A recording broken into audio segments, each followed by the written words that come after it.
5-pull transition drill. If the offense is running bad, I'm going to call turnover, and they're going to have to play D.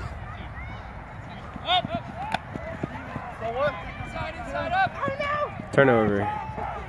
Unfortunately, most of the times I don't have to call a turnover because the white just turns it over. The offense just turns it over for themselves. Look where the stack is. Shabazz is setting it, and it's just flying to the outside. It's back to the middle now. To the middles. Gotta clear to the middle.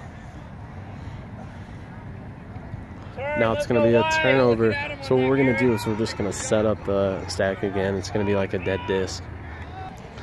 Same thing. See, this is a very normal one. That's about a 10, 12 yards. See, Matthew's moving the stack back. That is awesome. Awesome. Break around. No cuts from up top. I'm about to call a turn. One cut from turn! The reason is Matthew cut one from the one straight to the 4 side, and we don't want that. Turnover. Again, good spacing on this. Oh, Shabazz poaches off. Break side throw. It's looking good.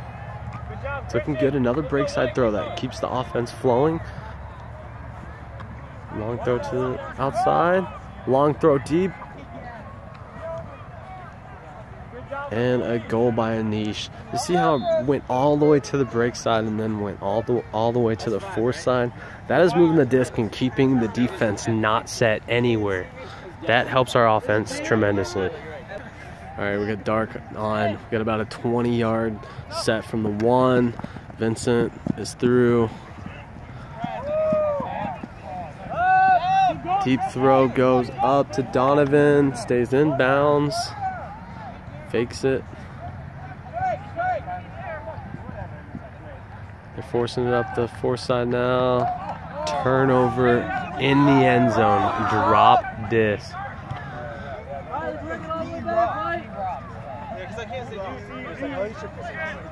Robert picks it up. He's looking. He's keeping the disc very stationary. See how it's close to his body? He's not moving the disc at all. The mark doesn't have to move if you don't move the disc. Okay. Robert's got a great cut deep. And then he's like, oh, I'm hard. White's starting to really pinch into that break 4 side. What the? We want to get it off that side. We want to get it off that side. The 1 is almost 20 to 22 yards away. That is way too far. Way too far. Look where Travis is set up right now.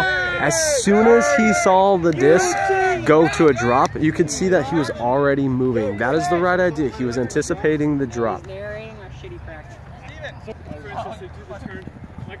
Ross comes from the 5 to about 5 yards within the handler. That's way too close. Now he's going to look deep. I love that. See that crowding? You have 6 guys down under that disc. If you don't have an immaculate cutter like Ross going up and skying 2 guys, that is an incompletion on any other team, all right? We need to be swarming that. Every time that disc goes up, everybody needs to get down there, because if Ross catches that, he's going to need somebody to throw the goal to. We need that every time. Okay, I've got the 1 set up almost 20 yards again from where the thrower is. That is way too deep for the 1 set.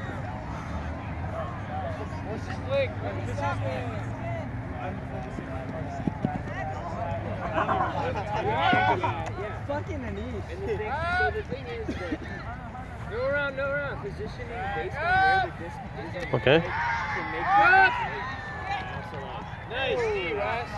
We got Steven trying to force it into the deep, which the deep at this point was only about 25, maybe 30 yards on the field proper, and where his pass ended up was probably about half of the end zone, so maybe a 40-yard deep. Very well contested by Ross. We need to be very mindful about those throws, Steve. Okay, Shabazz is much closer on this. That's about where you need to be every time at the 1 stack. probably about 12, maybe 15 yards, depending on the wind. You might even need to be closer. Tonight, there's not a whole lot of wind. Hey, clear out! Logan, stack! Give him the stack! Give him a cut now! Give him a cut! Steven did the right cut. He threw it to Hammer and took off. He should be getting that back from Hammer almost every time. He eventually did get it back from him, but Hammer actually looked him off on his initial cut, where if Hammer had thrown it to him right off the bat, he actually would have had space where Steve was cutting into, where Steve would have actually been eyes downfield with momentum. So now if he's got somebody from the 5 in the stack watching this all develop, they would be taking off and be looking for that quote-unquote deep shot. From where they're at, again, it was only about a 30-yard shot from there. We got the play started again. Clusterfuck in the middle. See that clusterfuck in the middle? We don't want that. That's a big clusterfuck in the middle. We do not want that.